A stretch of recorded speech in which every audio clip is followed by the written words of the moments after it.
This is something that holds us, where our mission is to bring people closer to their emotions through conversations about our life experiences to understand not only who we are, but who we want to be. Today I have joining me, Jean Nangwala. and I appreciate you for joining me in such short notice. Aw, thank you for having me. Well, you're a very busy woman. You tell me a little bit about that. What has you so busy lately? First of all, it was holidays. Holidays are Yeah. busy. Okay. Everyone is trying to get gifts and celebrate, and that's the time you talk to all the family members, even the ones that you didn't speak to for over a year. So Oh, it was just busy connecting with people. it was definitely a busy holiday, and sadly this year, I can't say sadly for me, I put off all the shopping I was supposed to do till like the day before. Why would you do I that? don't know. It just wasn't I wasn't caring to do the shopping this year. You know, this one knows I'm not buying nobody nothing. I'm not buying Mhm. nobody nothing. And Mhm. then the last day, it's like, damn, I gotta go buy everybody something. You Something. know what I mean? Let me But not judge you because I didn't get anybody anything. oh, Because I suck at gifts. So everyone in my life has told me, Jean, don't buy gifts. Don't buy me a gift because I get overwhelmed by the process of it. why? And I will end up just giving you something where you're like, what were you thinking? So everyone told me not to buy them a gift So, and it worked out for me. I'm a big thank you for thinking about me type of person. So don't let that stop you from buying me a gift, okay? Weirdly, that's my love language, gifts. So I want to receive, and I received a lot of Oh, gifts this you time. speaking my language. You speaking my language. Oh, look, you got me off. You got me off topic so early. I was gonna say how I usually kick off this podcast is with a Yeah. community meeting. Something that I do at my job is where we ask somebody 3 questions. It keeps us grounded. It keeps us and looking into the future, and it Mm, keeps us accountable by having somebody that we can rely on. okay. So let me start it off with, how are you feeling? How am I feeling? Anxious Anxious? and excited at the same time. Okay, which one are you feeling more? I think that there can be a balance of both. Oh, that's a Eh, healthy balance. Yeah, I think part of me is like, oh wow, like I haven't been in front of the camera for a very long time. But then the exciting part is, oh, I get to have this conversation with this person I connected with. This is awesome. So it's a balance of both. Okay. I had another guest that explained it as a growth experience, right? Hmm, Right? it's normal. Yeah. So anytime I think of anxiety, I try to think of it like that. Okay, how am I growing in this moment? Mm-hmm. Um, but thank you for sharing how you feel with me. What's a goal you have for tonight or this week? Um, I think the goal I have for this week is to have uncomfortable conversations and make difficult decisions. So this week is like the week that I need to make a lot of uncomfortable decisions. Okay. So I'm trusting my gut a little more. So my goal is just trust my gut. I hope that I'm not one of those uncomfortable conversations that you're having this week. I mean, we'll see how it goes. Okay, okay. Um, who can you ask for help? Who can I ask for help? I think my mentals. I think it's important to have them involved during this time. Like whenever you're just making any difficult decision or going through a transition in your life, I always believe that like your accountability like circle has to be there to like usher you into the next phase of your life, because like you don't always have to do life by yourself. So who can help me? My mentors, definitely. They will have an earful by the end of this week. Well, I hope that they got the time to listen to I hope everything I that you got to hope say. so. I really hope Uh, so too. as I'm learning, you told me it's not coming from me. You said, "Oh, Gene could complain."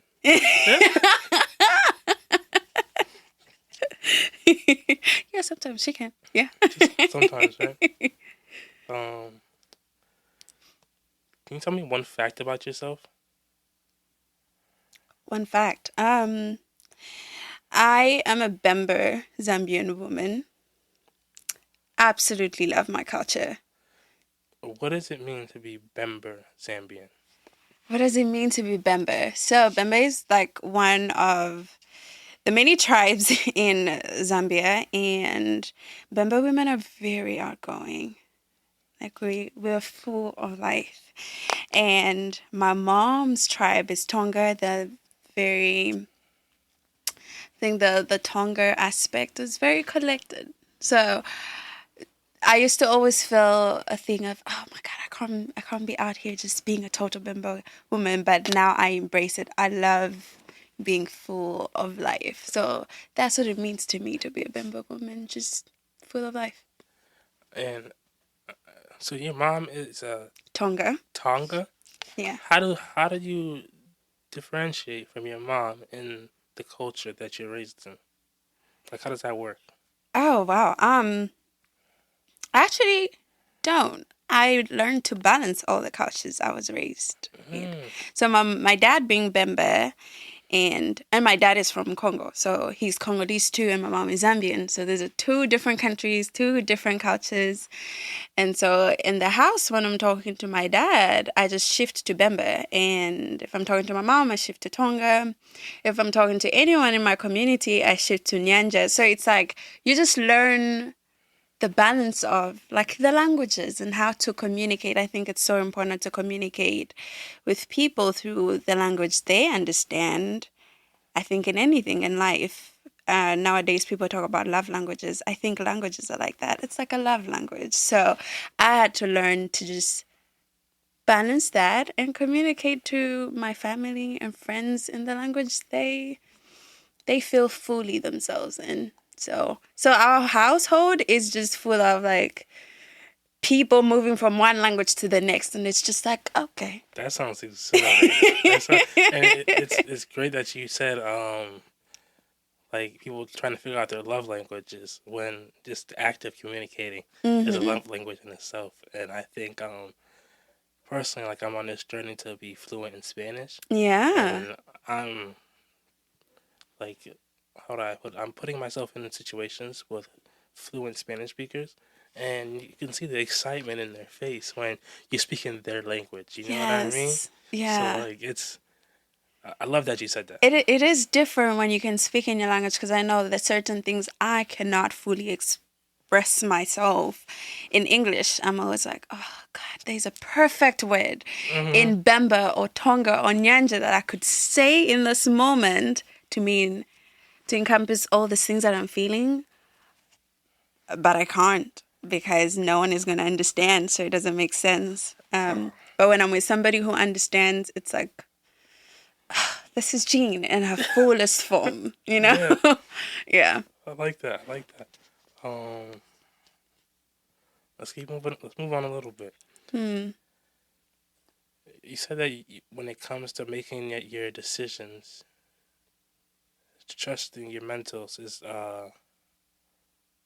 who you can go to, right? Hmm. So, what does community mean to you? Because I like the way how you put that. Who would you go to when it's time for you to make strong decisions? So, Um, I think when it comes to communities, like people that I know have my best interest, like when you tell me something, I know for a fact that you can see that this is going to be good for me. Because in some moments, I can't notice. I don't have the full picture. And this is why I want to talk to my mentors. Um, I always think about like a time when I faced something very hard. So I went through like sexual violence. And then I just didn't know who to talk to or how to move forward with life and things like that. And I was so angry that to a point where I didn't like that person. But as soon as I started having community around me, people that could allow me to break, to grow, to cry, to be my fullest version, like whether it's good that day or it's bad, it just allowed me to see, oh, I'm human. It made me actually understand myself a little more. And that's why community for me is like, it's just an extension of myself. Like this, you will see certain things that I can't see about me, and I would love to continue knowing and growing so I can understand who Jean is. Because I forget sometimes. You'll be in a situation and I'm like, and they're like, no, that's not who you are. Those are not your values. And I'm like, oh, true, true, true. I ain't gonna date him. I'm not. Okay, great. So I think just people that hold me accountable and remind me of who I am. Okay, so you said there's a lot in there that makes me think about. You said that there was a point where you dealt with sexual violence, but you also trust your community to remind you who you are. Mm-hmm. Did you ever have to rebuild your community? Yes. I feel like I'm rebuilding my community this year as well. I think there have been people who've moved through life, like whatever transition with me, and then just being people I've either outgrown or they've outgrown me, and all our values were different. And now I'm like, okay, now I can be more intentional. Now I'm like, okay, these are my values. This is what I align with. And to grow and be better, these are the people that I would want in my life to hold me accountable. So I had to rebuild that. At first, when you're going through a hard time, you see yourself from the hurt person, quotation marks. Like, I'm hurt in this moment, and this is how I attach my value or my worth in this moment. And there will be people in that moment that are safe for you, but when you outgrow the pain, who are the people that can still look at you and still embrace and celebrate you in your joy, and not just always remind you of, oh, but like, remember when you went to this, like it's not just the pain. And so I think it's important to like continuously, I would say continuously rebuild, but reinvest as well in people that are super important in your life. Okay, so like reevaluating where everybody is at with you, like taking Yeah. inventory. Like, Yeah. all right, because I was thinking about it when I in a way that like sometimes like you said, I respect you being humble enough to say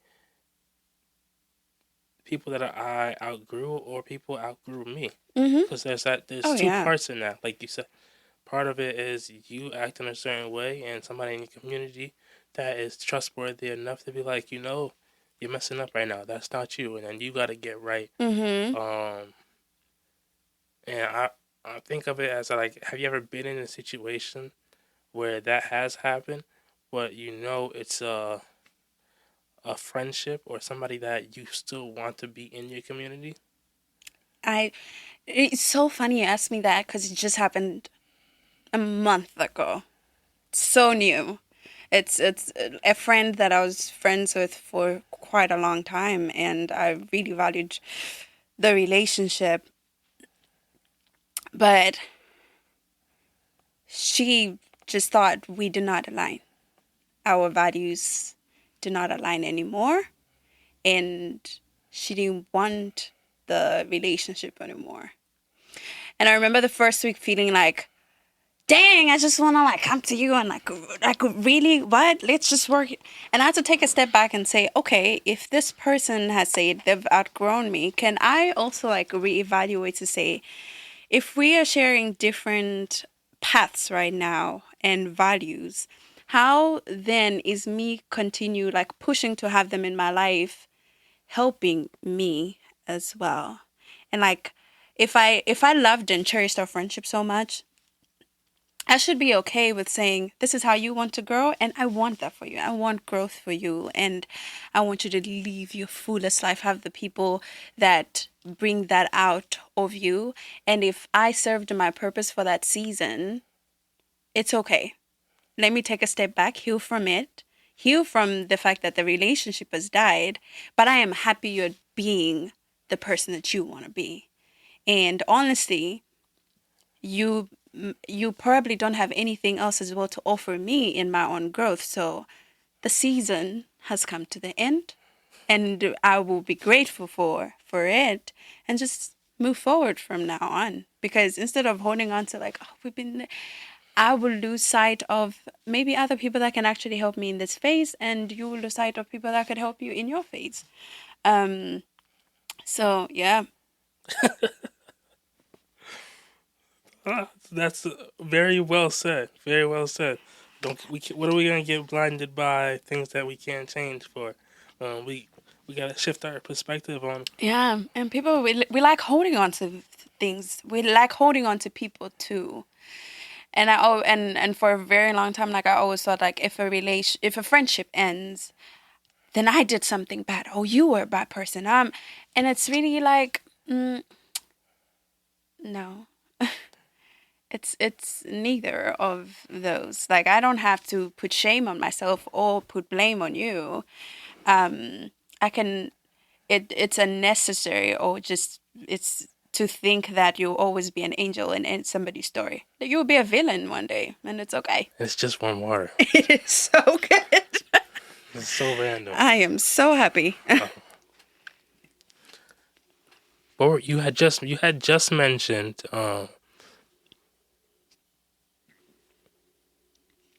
not feeling it necessary to blame the other person, and I think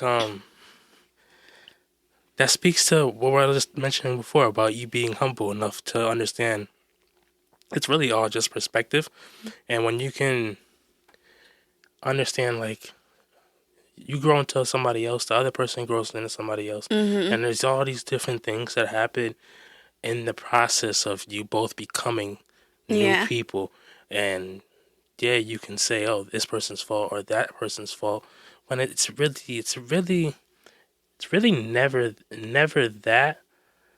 I don't know. I'm like, there's this analogy. So Africans are full of proverbs every time. Like I think that's how my mom communicated to me half the time. There's this analogy of if I write a six from here, the middle, like the way we're sitting right now, to me, I look at it, it's a 6. To you, it's a 9. But we're both right. We just come from different worldviews and perspectives. So the same way I expect you to respect my 6, I'm sure you expect me to respect your 9. That's what I think. Sound like I gotta sit down and talk with your mom. I love the proverbs. I love that. You should. I'm gonna have to ask you for another one before we end the show. Sure. Are you willing to share with me the most recent challenge you overcame? There's been a lot of challenging things. I think when you're growing, it's just, wow, why? Why is the world like that? The most challenging thing for me in the past, I'll say past year, past year, because it's something that I'm still working on.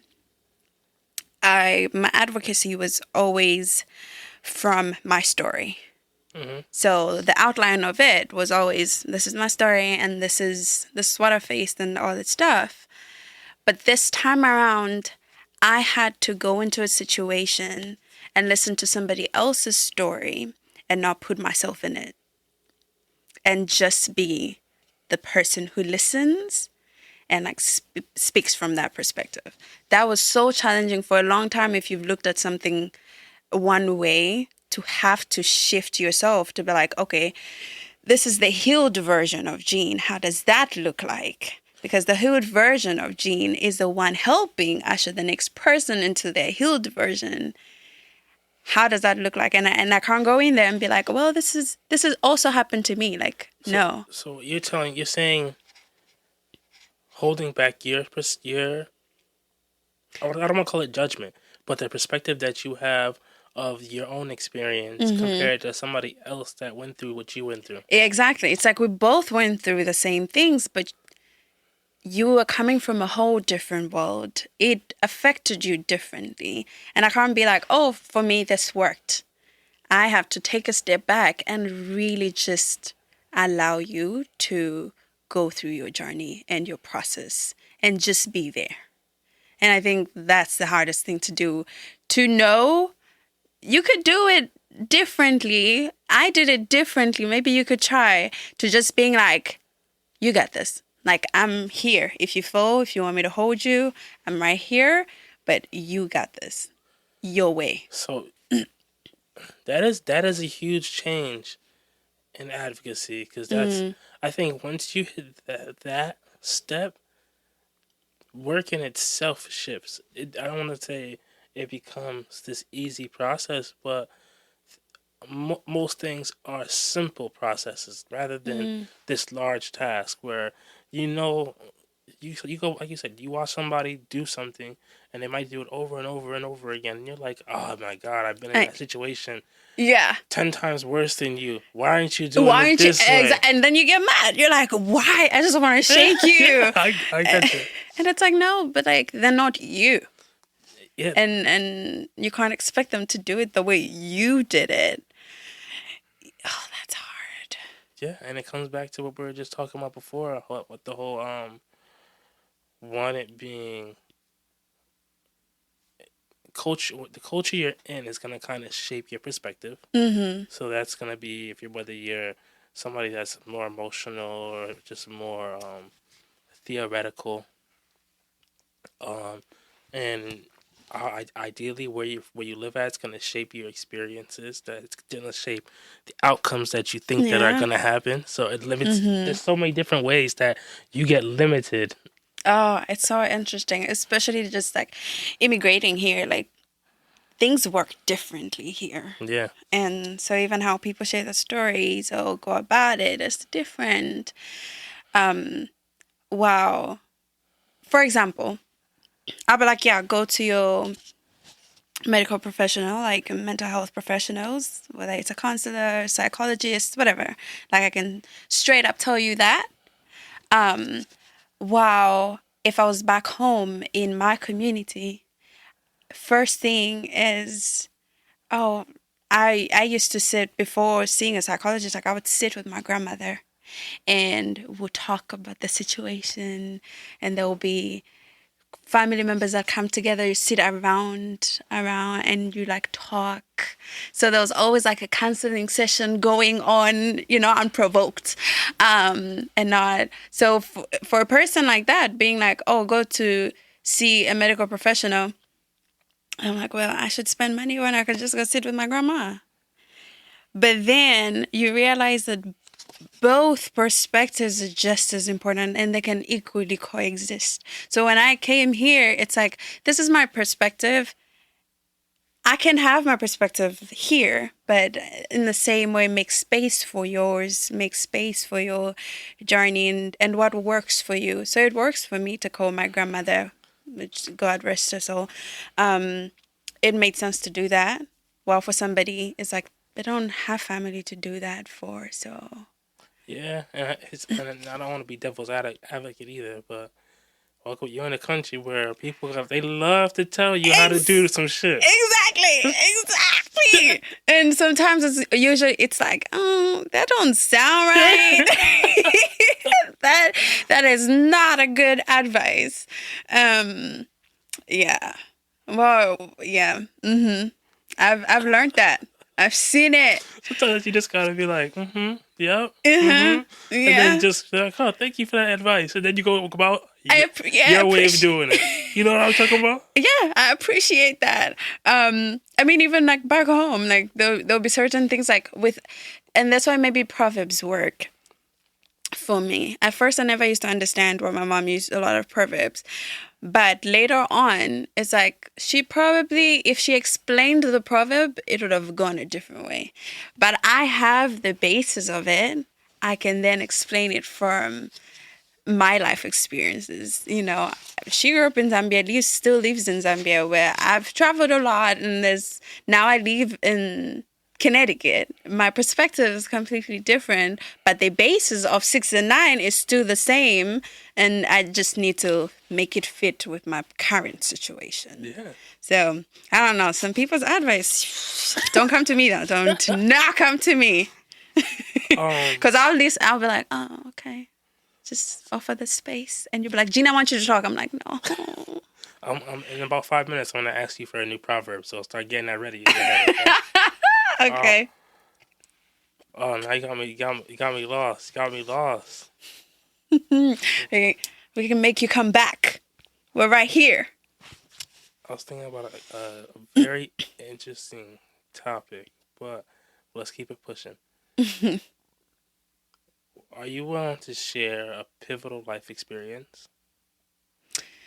My pivotal life experience was the sexual violence, and it happened over a space of time. Like, I think that was the moment where everything shifted for me. Just the way I look at myself as a woman in the world, how I carry myself, who I connect with, and my openness to even having conversations that are uncomfortable.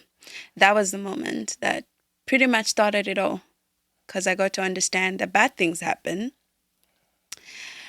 but I still need to live in my fullest. So we gotta figure out this thing, and we gotta work it out. And some people don't have the chance that maybe I got to talk to people, have mentors, psychologists, and all that stuff to help you through it. And that's the people who can't even recognize that it's exploitation or abuse happening. Like today, I was talking to somebody who said, "Oh, how can like rape happen in a relationship? Because you are together, you should have sex with your partner." Okay, yes, you should, but if we can fathom the thought of domestic violence happening in a relationship, fathom that verbal abuse happens, we can then also fathom the fact that sexual abuse happens in relationships too. So that was the moment for me. What resource do you feel helped you the most in your recovery?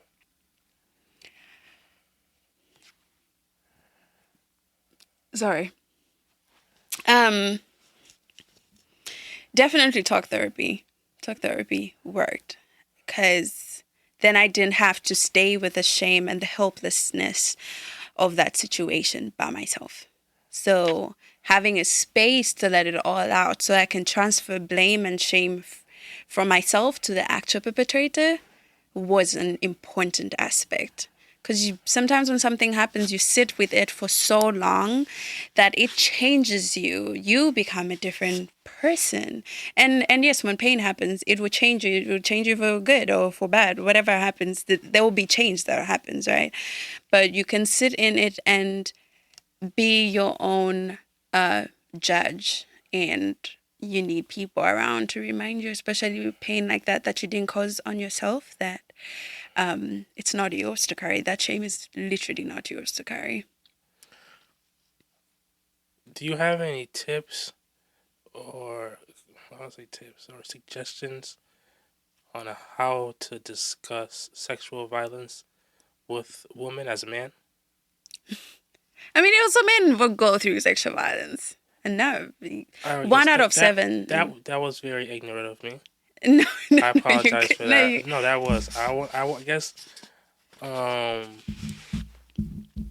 I guess sexual assault is a big thing, right? it And I'm is. not saying that men don't, but I guess in the work that I work with young adults. Mm, I feel like there are women that are young women that I feel that have experienced sexual assault in their past, mm. and I obviously recommend them to speak to therapists, get counseling, um, support groups, all that other stuff. But is there anything that you could recommend on I guess just I don't know if it's making somebody feel comfortable Mm, or just helping them return to a space of trusting people, but in a healthy way. yeah. I mean, you're right. Your question was good. Let me take you back to that point. Your question is good because 1 out of 3 girls go through sexual violence, while 1 out of 7. So if we're talking about like, um, for example, relationally, I think it's important, especially when it comes to conversations like this. We have to ask each other on like what is your boundaries, what are you okay with, especially when it comes to like sex or touch or I know when you're working with people and somebody's crying and people's initial react, usually it's like, oh, let me like rub on you, and like that could be a trigger for Yeah, somebody else, especially if you don't know their story. So one thing, it's like you might never get to a point where somebody shares a story, or at some point maybe, but if you don't, it's so important to be like, are you okay, like are you okay if I give you a hug, is it okay if, you know and I know for so many people this is uncomfortable, like, oh my god, do I have to constantly ask? But it's like, yeah, because you could trigger somebody and then you don't know what to do after that, or why is this person just constantly snapping at me, and or things like that. And protect yourself as well in the process, like you're not the in it all, and like the make it all good for the person who's gone through the pain. Understand your limitations. If you can't handle it, it's okay to take a step back and be like, oh, like right now maybe I'm not the right person. But if you're like, okay, I can take that, like I'm in this for however long it takes you to trust me, then make that decision for yourself as well. Because honestly, some people will be open and it'll be quick to like share, and others it might take them a very long time. So really, there's no like, this is how it's gonna be done. It's all about like patience, grace, and time. and I appreciate your answer. Um, I guess that clarity or understanding that it's not going to be like this one-stop shop, and you just need to give people respect and be Hmm. patient with them on their journey to being healed.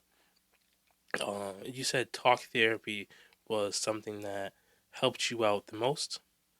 Was that through your insurance, or is there a certain um is this type of therapy, or is it like a certain place you go to get your therapy? Um, I think two things helped me first. It was talk therapy and music. Always sang my pain out and cried a lot. Love to cry. But when it comes to therapy, the way it works back at home, well, I didn't have insurance, but I did have this organization that was open to sponsoring girls that have gone through sexual violence through like therapy.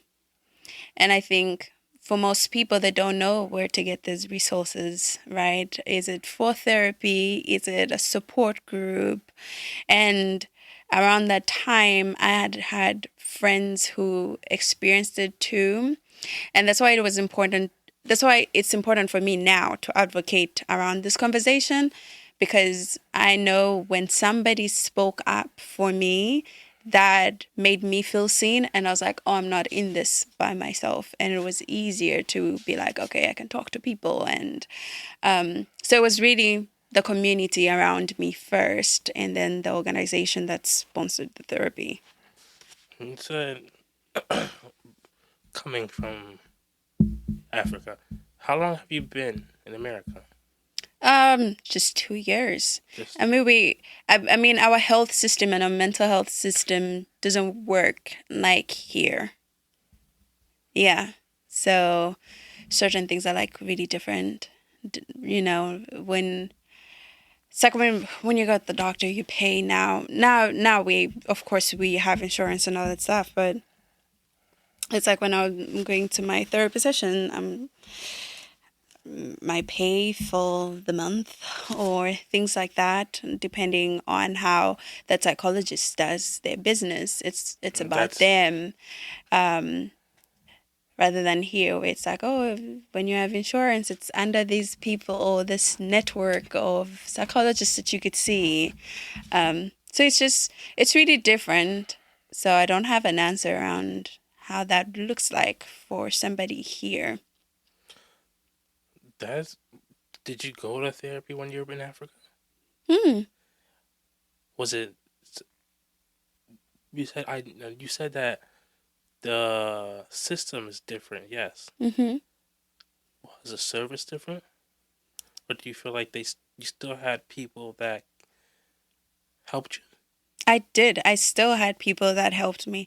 I think this is why it's so important that like here the conversation around making sure you find a therapist who gets you, who understands your culture, or like find somebody that either is from the same race or things like that. Like that's why here I see how important that conversation is. While I'm back home, this person and I are from the same culture. So we're coming into it like with all that stripped out already, and we're just starting from, okay, this is the pain and this is what we're working through. While here, it's like I have to build rapport. I need to find somebody who would be African to understand certain things that I only see from an African perspective. So So I'm sorry to interrupt. no, you're good. Another question. So in regards, like usually with therapy, I feel like psychologists or therapists will have to like I want to say go against the grain of what culture is doing currently, but often it's to challenge what culture has been doing. Because it's like, all right, this is why we think like this or act like this Mm. based on all these years of that we spent doing this. Do psych do therapists in Africa or Zimbabwe specifically challenge Zimbabwe culture? Um, correct, you're in the country, Zambia. Um, Zambia, I'm sorry. no, you're good. I'm not good though. You are. You I are saw your good. video.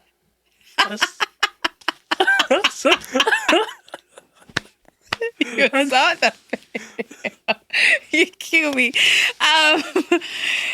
I think therapy in general goes against something, right? Because the expectation of people talking through the problems and all that stuff, like already that's a challenge. But it becomes even more challenging if, for example, I go to a therapist who does not understand why I am so stressed about my parents. I'm so stressed about my parents, but at the same time, I'm like, but I need to send them money, like, and it's like, oh, Jean, you're building your boundaries, individuality, but because you're coming to me with your perspective as the culture should be, an individual perspective. I'm African. My culture is a collective perspective. So I'm coming to you with that perspective, but with my pain, even if you understand rape or understand violence in any way, you understand it. However, the fundamental values that I hold on to, we will miss each other. So your help will actually not help me. In as much as in that moment I feel good about myself, I'm going back to my people. I'm going back to my culture. I'm going back to speaking from that perspective.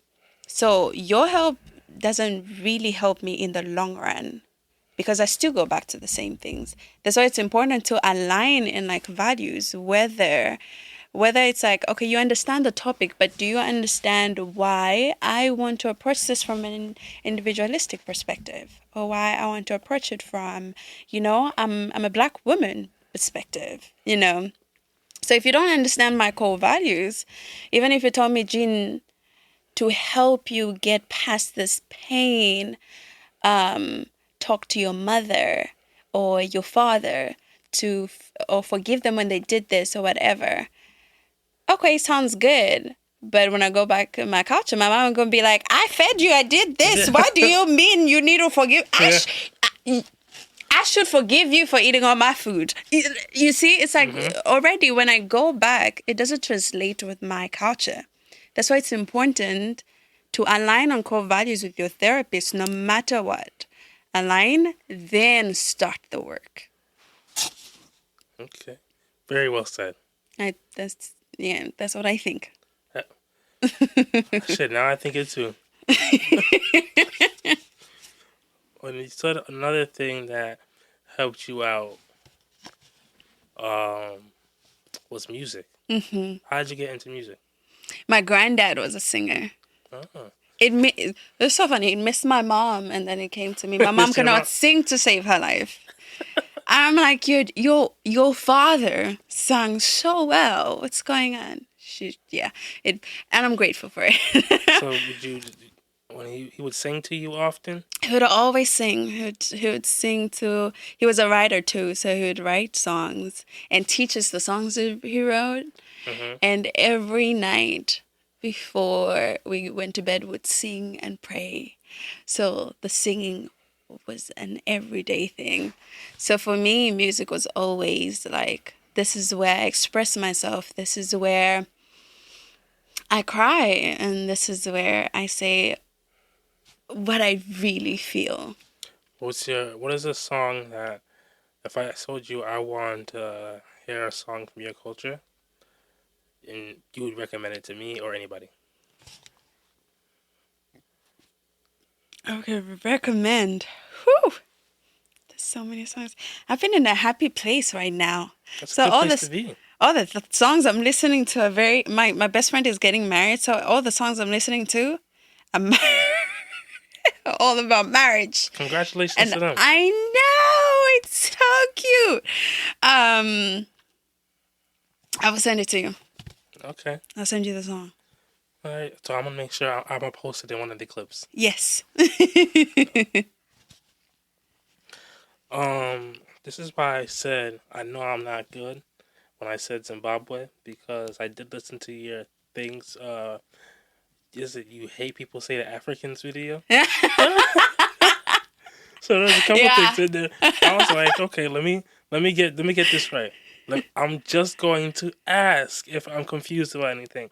And I hope I've been doing myself justice in that way. You have been. And you've been also catching yourself too, which is so great. I think sometimes people just like run with it. And I'm like, no, listen. Zimbabweans and Zambians, and as much as they're neighbors, because we're neighboring countries, so our cultures of food are very similar. But also different people. We have different tribes and languages and dances and accents and all that stuff. So I'm just like, you want to know about Zambia? I want you to learn. Like, just keep knowing that it's Zambia so that you can learn about me.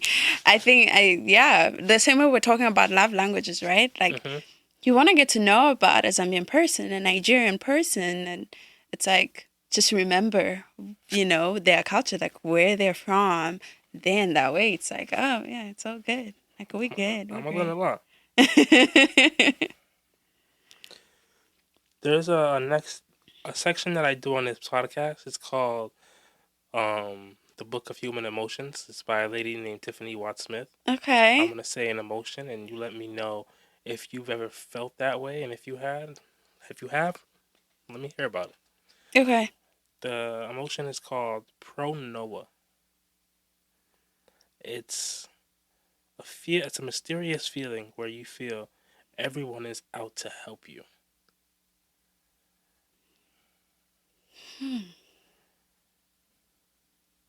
No. It's weird, right? Yeah.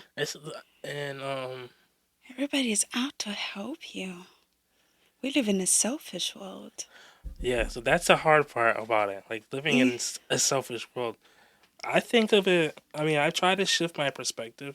We do live in a selfish world. We just talked about like a world where people will try to tell you about your culture.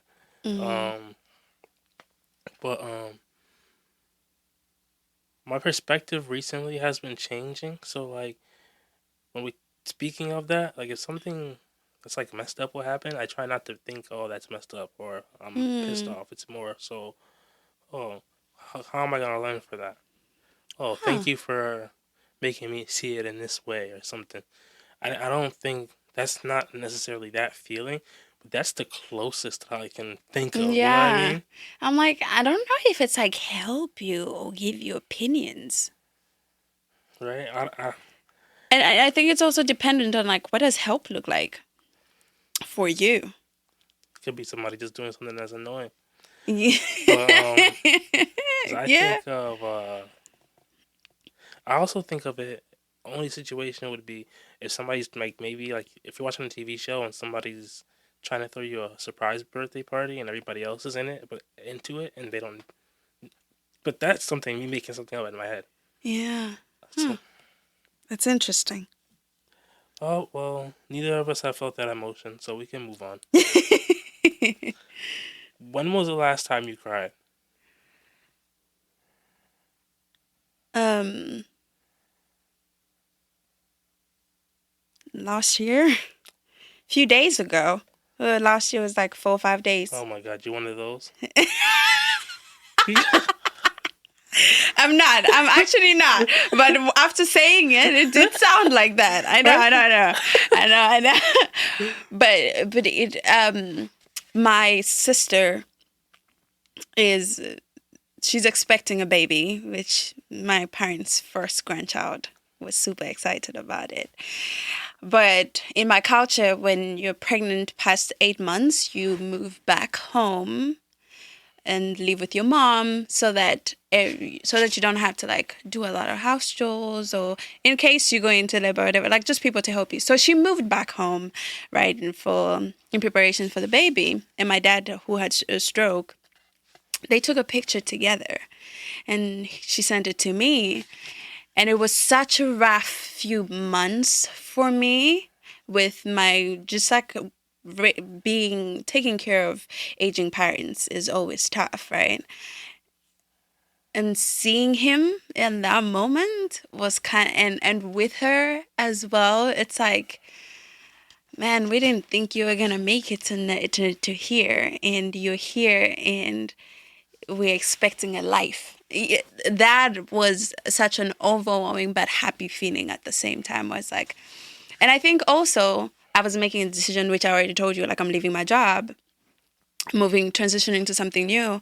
So I had so many emotions just going on, and so when this happy thing happened, it was just like that thing that was just like, let it all out, everything, the good, the bad that I want to cry about, let it all out so that we can move forward. That must have been some It was great. refreshing tears. Oh, it was so good. And I was taking a bath and I was crying. I was like, no, but nobody's seeing. Like after this, I'm not even gonna see it because I'm gonna be smelling good. Ain't gonna worry about it. Who or what in your life makes you smile? Who or what in my life makes me smile? Dancing. Dancing? Dancing makes me smile ridiculously. Why dancing? Like, how did you get into that? So, which is my dad is Congolese, right? In my household, my parents' household. Since now I've moved and I have my own household. Um, those my parents had this thing around birthdays. They never gave us gifts, and I used to be very sad about that. But we used to dance for each other, so it was a thing. Everyone's birthday.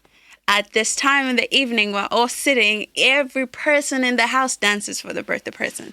So it was always the sign of like relief and joy and all that stuff. Like we just danced to celebrate and things like that. So I still do it now, and when I dance, I'm like in my element. Like I'm in my most joyful element, and that's also something to the point of who makes me smile, my baby sister. So my baby sister and I actually share that too as well because we did that together growing up. And so me and her be dancing all the time. So I danced. That is a beautiful tradition. Yeah, we The still dancing we for the have that. birthdays. Yeah. Oh man, that's just thinking about that. That's so powerful. I still do that now. I'm like on my birthday. I'm like, do you want to dance for me? Like I'm always asking people to do it. That's so nice. Um, what does self care mean to you? Self care. I think self care for me means now. At first, I used to think self care meant baths and all that stuff, which is all great stuff. I think self care is like choosing myself. When you're an empath and I think just everyone in life, like when we're caring for people, usually like you care for so many people. If you're in just the service industry, right? Like you're always giving and giving and giving. And there's a high chance that you continue neglecting yourself in the process. So self care for me is choosing myself, whether it's sleeping, whether it's deciding not to pick up a call, whether it's doing my hair, it's taking whatever that looks like for me in that moment to give me peace and just to feel like I can exhale. That's self care for me. Do you plan choosing yourself, or is it more spontaneous? Now I've started planning. At first, it just was like spontaneous. When it happens, it happens. But then it's like there's been this 2-3 weeks where I felt depleted. And now randomly I'm like, oh, today I'm good. But then again, I'm back now I'm just like, no, girl, we will plan this one. Like we are going to plan to switch off the phone and sleep, because you haven't rested in a while and I need to rest, or I need to wake up, or I need to take my medication, or I need to, like now I have to like be intentional with myself. Same way if I always say, when you love someone, you're so intentional with how you love them. Like I call you in the morning to check up on you. I text you or I make food for you because you're putting in intentionality, right? That's the same way I want to love myself in this moment. Like I want to be intentional with myself. So check-ins are going to happen. So we're going to plan that. And I'm going to check in to say, bruh, you have not slept. Yeah. And I'm going to need you to sleep, babes. Tighten up. Because you're about to break people's necks out here. It's not nice. So, if you ever get to that point, don't give them 2 weeks. Just leave that day. Be out. What is your goal in music? Oh, perform it. I want to do live performances. You want to do live performances? Yes. I love performing live. Yeah, my goal definitely is to produce music more often. And that's why the move is happening, because this year is dedicated to producing my album. So I'm like, we're going to do it. Good luck to you. Yeah, thank you. When you release that second or third single, Mm-hmm. I want you to send them to me. I will. I'll get to it. I don't want to mention that. You're not bad. You're not bad. Thank you. So the final section I have of this podcast is called "Feel This Way."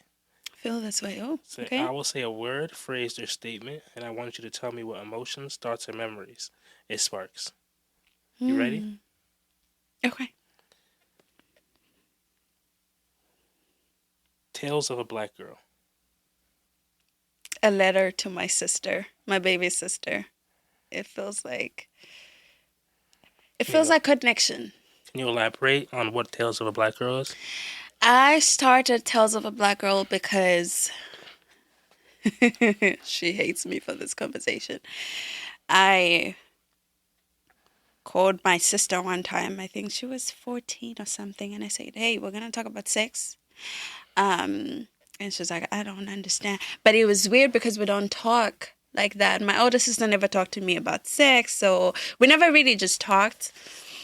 And I was looking for a way I could be a better older sister to my sister. I discovered that she was uncomfortable having those conversations. So I was like, I'm going to get you. I will have those conversations on camera. And since you want to support me because I'm your older sister, you will watch this shit. And we would talk about it. So really, Tales of a Black Girl was a dedication to my baby sister. And it'd just be like stories and stuff. It was stories. It's literally from like my Zambian perspective, like stories around culture, stories around certain things that have contributed to the person that I am, and conversations that are easily not had, whether it's about violence or whether it's about like money. Nobody ever teaches you about money. And now that I'm older, I'm like, it is so important. Why did anybody ever told me this when I was younger? So Tales of a Black Girl is just an opportunity for me to share things that are important in life. As you kind of like find yourself, your authentic self. Do you feel like it's been a positive impact on your sister? It has. Even though I stopped for over a year now, and she keeps asking. She's like, "Oh, like, so what's going on?" And I'm like, I need you to keep quiet. But we're gonna go back to that. You can't put it on game and then stop putting out. I know. A girl was going through things. And that's why we're gonna go back to Tales of a Black Girl now, because we have a lot to speak about. All right, you already got my subscription, so don't lose that thing. That's all I'm gonna say. I'm gonna hold that. I'm gonna hold that tight. Speaking of subscriptions, those that listen to us in the Apple Podcast app or in Spotify, please subscribe and rate us wherever you feel like you want us to be at. Also, find us on Instagram. Do you want them to find you on Instagram? Oh yeah, totally. Do you know? Jean.Nangwala. You want to spell Nangwala? Nangwala. All right, now we can go back. The next word I have is intimacy. Intimacy.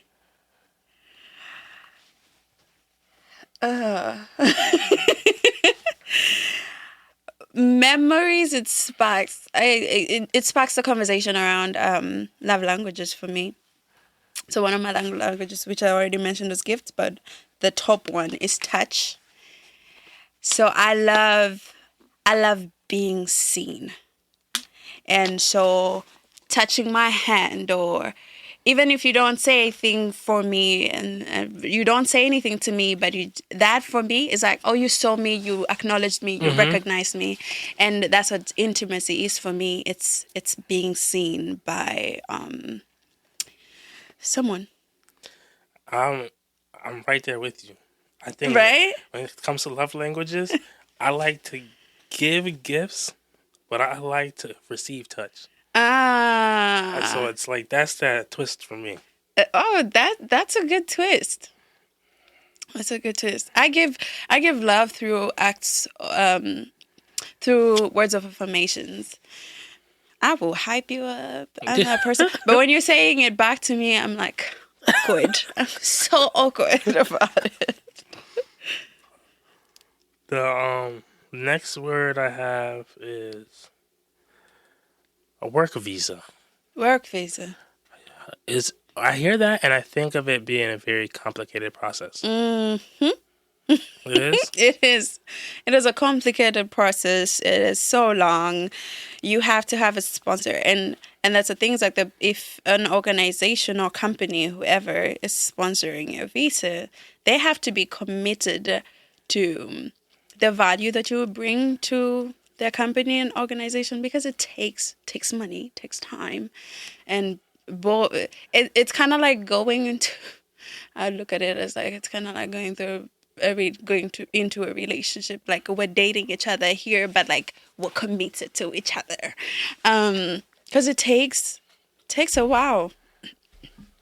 But also when you get it, just like a relationship, sometimes you feel obligated to stay, and because you did so much for me. You know. When they say you've got rights, you do. You should remember that. Really? as well. Yeah, I think everybody does. Like even when you come on a work visa, like just really knowing how far you want to go with the company, Mm. or if you want to move, and if you so do want to move, how does that look like for you? So yeah, it's like a constant. You always have to think about it. Always future planning. Always future planning. Can Always. you turn a work visa into just a regular visa? I don't know You what the you can after a while, but you have to have worked for a little longer, for some years, okay. and then you go through another application process that is long. I feel That is like so anything to long. do with a visa, just prepare yourself. It's a process. You gotta be patient with yourself. You have to be on top of it as well for yourself. Not really just like sitting and waiting and be like, okay, no, I need this papers, but I'm gonna do it tomorrow. Like you have to be on top of your stuff. So yeah, work visas are interesting. Being in a country on a work visa is very interesting. It allows you to work, but there's certain things as well. There's still limitations around that. Okay. It's definitely. I've learned a little more. Definitely a little more confused. But we'll move on. It works like that. Yeah, just like that. It does. It does. It's like they give you like, because as a sponsoring urgency, they will be like, okay, this is what you can do under your visa. So you have limitations, and you kind of have to go into it being like, okay, I'm fine with this. This is the contract I'm signing, and I'm okay with it. And you, I don't know if we can discuss this right now. You getting prepared for your next contract? Yes, Okay. I am. Well, good luck with all that. Thank you. I hope it goes very well. A whole process. Um, I have two words left. Okay. One word is, I don't know if I'm pronouncing this right. Samp. Sam, can you? Supposed to be Zambian breakfast. Oh, sample. Sampa. Yeah, sample. Sampo. It depends on what language I say sample because I grew up in a Nyanja area. Samp. Ah, where did you find that? I know. I'm just doing a little research here and there. You're doing your research. Nice. Can you tell me a little bit about it? Okay, so corn. We. Oh my God, that's a whole process. It's. I would connect it to. I remember the first time when I moved and somebody gave me grits. Hmm. It reminded me of something. So is the grits. Grits is a little bit watery though, right? It's a little watery, so it's like corn. I look at it as like maybe corn that has been pounded more, like more refined, a little more refined, Okay. before it becomes a flour, right? And sample is like it's just maize that has been cleaned up and we pound it a little bit to remove. You know how corn has like a skin on it, like to remove the skin, and then you just boil it. You eat it with peanut butter or milk or, like depending on like people, they add whatever. But Okay. Do you like it? I used to. What Then I got changed? on. I used to eat it a lot when I was younger. That's the thing. Anything I used to eat a lot when I was young, I go order and I was like, oh, why, Lord? Why? They done gave Jean some money and she changed up. I shifted. What? No, but like I love shima, which is like corn completely refined into a flour, and then we make something that most people would say like similar to fufu. That I will eat. Like that I love. Literally, that's like I had that yesterday. I cooked that yesterday. It's like I So you love cook shima. that? That's our common food. I'm gonna have to try some common food soon. You should. The last word I have is Soni. That was a good one. That was a good transition. I do what I can. I saw what you did there. Just a little bit. Soni means shy in Nyanja. And I used to be super shy growing up. But when it comes to dancing and singing, who is shy? What is shy? Because it sounded like a great song. Like, it's a great song in my opinion. Thank you. I told you I was going to run it back a couple times, so you definitely got a couple of listens from me. I appreciate that. We like a play. Like, I want to make sure I put it in the show notes as well, tag it. Yes, thank you. Any way that I feel like I can use my platform to spread your message, let me know. I'd love to help out. Oh, I like that. I appreciate that a lot. Yeah, so my single, first ever single. I've done a lot of songs, like features with people, but like this was my first ever, like, okay, I'm gonna do it. I was dragged to do it, but I did it, and I was like, oh, I love this. Like, I want to do this for a very long time. And it was also a song that I produced before my grandma died, who's literally the heart. My baby sister, my grandma, literally the heart of the song. So, yeah, it brings back really great memories. It's a beautiful song. I'm gonna have to listen to it on my way home. Okay, that's good. I end this podcast with a poem. I'm gonna keep this one light. It says, "I hope you take this journey with me into consistency, to build everlasting wealth through knowledge of self. And even when it rains during your parade, you can look up and remember the days you didn't have an umbrella to keep it away. This is something to hold us." All right, well said.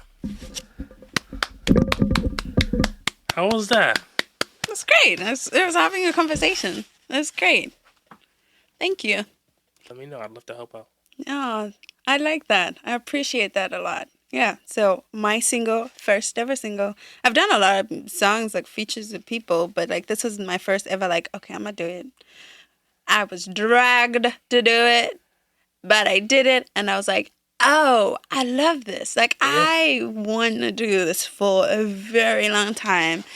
And it was also a song that I produced before my grandma died, who's literally the heart. My baby sister, my grandma, literally the heart of the song. So, yeah, it brings back really great memories. It's a beautiful song. I'm gonna have to listen to it on my way home. Okay, that's good. I end this podcast with a poem. I'm gonna keep this one light. It says, "I hope you take this journey with me into consistency, to build everlasting wealth through knowledge of self. And even when it rains during your parade, you can look up and remember the days you didn't have an umbrella to keep it away. This is something to hold us."